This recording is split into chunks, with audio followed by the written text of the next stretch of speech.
Assalamualaikum warahmatullahi wabarakatuh. Perkenalkan, nama saya Vidya Tampoy dari jurusan Ilmu Hukum Kemasyarakatan Prodi PPKN Universitas Negeri Gorontalo dengan NIM 221422053. Baiklah, pada kesempatan kali ini saya akan memaparkan materi melalui video ini dengan judul materi Pemanfaatan Sumber Daya Alam bagi Pemerataan Pembangunan di Indonesia dalam mata kuliah Kewarganegaraan dengan dosen pengampu Bapak Roni Lukum, SPD MSc. Baiklah, kita masuk pada poin pertama, yaitu kondisi alam dan pengaruhnya. Indonesia terletak di antara dua samudra dan dua benua. Dua samudra yaitu Samudra Pasifik dan Samudra Hindia, serta dua benua yaitu benua Asia dan benua Australia. Letak geografis tersebut memberikan keuntungan bagi pihak Indonesia, diantaranya menjadi jalur perdagangan yang strategis, menjadi adanya akulturasi budaya, informasi, IT, dan teknologi serta bahasa. Astronomi Indonesia. Indonesia terletak di antara 6 derajat lintang utara sampai 11 derajat lintang selatan, sampai 95 derajat bujur timur sampai 141 derajat bujur timur. Dampak yang ditimbulkan yang terjadinya perbedaan waktu. Ada 3 di wilayah, yaitu waktu Indonesia bagian timur, waktu Indonesia bagian tengah, dan waktu Indonesia bagian barat. Indonesia juga terletak di zona cincin api, yang tidak heran Indonesia mempunyai begitu banyak gunung berapi. Indonesia juga dikelilingi patahan-patahan dan sesar-sesar aktif dari Pulau Sumatera hingga Papua, yang terjadi ancaman gempa bumi dan tsunami apabila patahan ini aktif atau bergerak.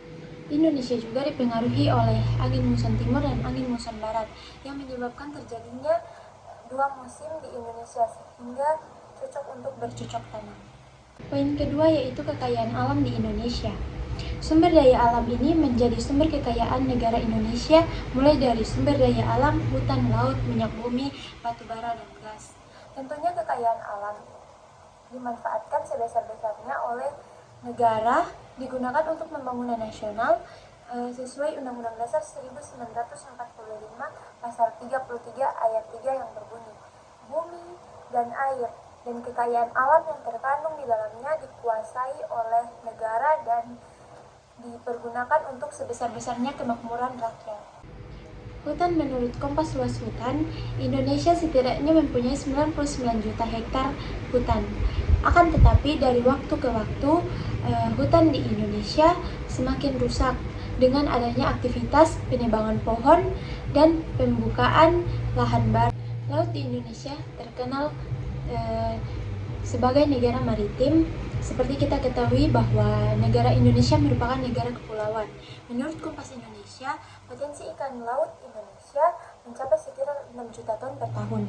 Banyak pantai-pantai yang menjadi objek wisata yang sehingga banyak datang berkunjung baik dari luar negeri maupun dari dalam negeri. Minyak bumi. Menurut Kementerian Sumber Daya Alam, cadangan minyak bumi Indonesia mencapai akan tersedia hingga 9,5 tahun mendatang. Minyak bumi mempunyai manfaat diantaranya sebagai bahan pembangkit listrik, serta minyak bumi juga dimanfaatkan sebagai gas cair seperti gas LPG. Batu bara. Indonesia merupakan negara kelima penghasil batu bara. Menurut Kadata, Kalimantan menyimpan cadangan batu bara sebesar 28,84 miliar ton dan sumber daya sebesar 88,31%. Batu bara mempunyai manfaat sebagai bahan bakar pembangkit listrik. Gas. Diperkirakan cadangan gas di Indonesia mencapai 2,8 triliun meter kubik. Sumber daya ini digunakan sebagai pembangkit listrik tenaga uap dan digunakan antara lain untuk kebutuhan hotel, restoran, dan lain-lain. Kita masuk pada poin ketiga, yaitu pemanfaatan sumber daya alam untuk pembangunan di Indonesia. Berdasarkan uraian di atas, sumber daya alam sangat penting dalam pembangunan ekonomi. Terkait dengan fungsi dan peran sumber daya alam hayati, Indonesia dikenal sebagai negara agraris karena sebagian penduduk Indonesia mempunyai mata pencarian di bidang pertanian dan bercocok tanam. Indonesia ini memiliki lahan seluas lebih dari 31 juta telah siap tanam. mana sebagian besar lahan tersebut dapat ditemukan di Pulau Jawa. Pemanfaatan sumber daya alam hayati berupa hewan dapat digunakan sebagai pembantu pekerjaan berat manusia. Misalnya kerbau dapat digunakan sebagai alat bantu pengolah sawah. Kuda dapat digunakan sebagai alat bantu transportasi dan lain sebagainya. Sebagian besar masyarakat di Indonesia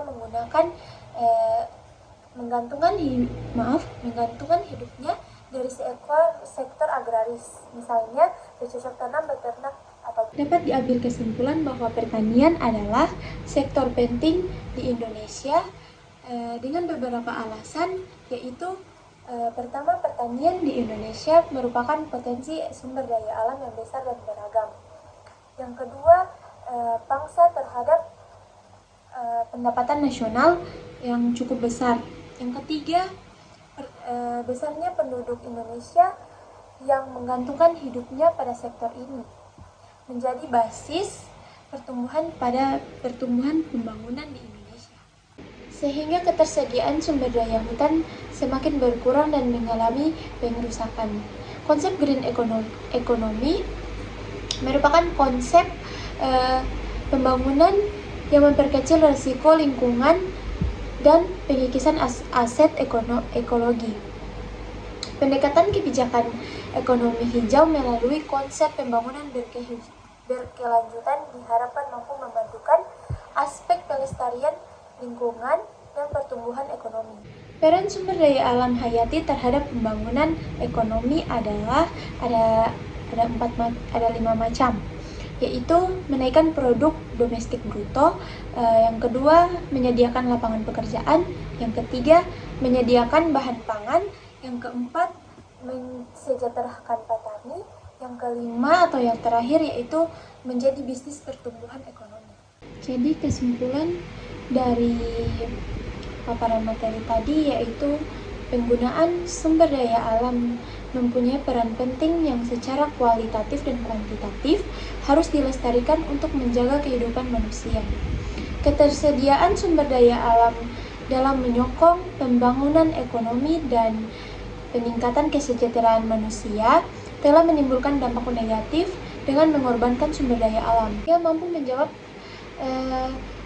dan saling ketergantungan antara ekonomi dan ekosistem dalam mengantisipasi tekanan-tekanan terhadap kualitas lingkungan dan yang mengancam swasembada pangan, distribusi pendapatan serta pertumbuhan ekonomi. Secara tertulis Indonesia telah menganut konsep pembangunan yang berkelanjutan.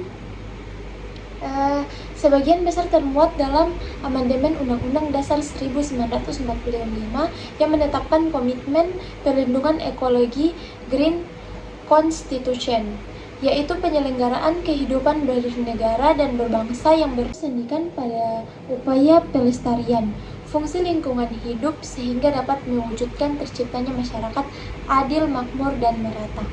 Konstitusi hijau melakukan konstitusional norma hukum lingkungan ke dalam konstitusi dengan menaikkan derajat norma perlindungan lingkungan hidup ke tingkat konstitusi sehingga prinsip pembangunan yang berkelanjutan dan berwawasan lingkungan menjadi penting dan memiliki pijakan yang kuat dalam peraturan perundang-undangan yang menekankan pentingnya kedaulatan lingkungan.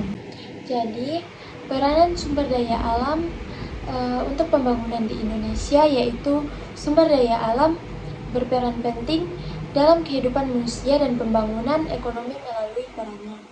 Sebagai modal alam atau natural capital, interaksi modal alam, ekonomi dapat bersifat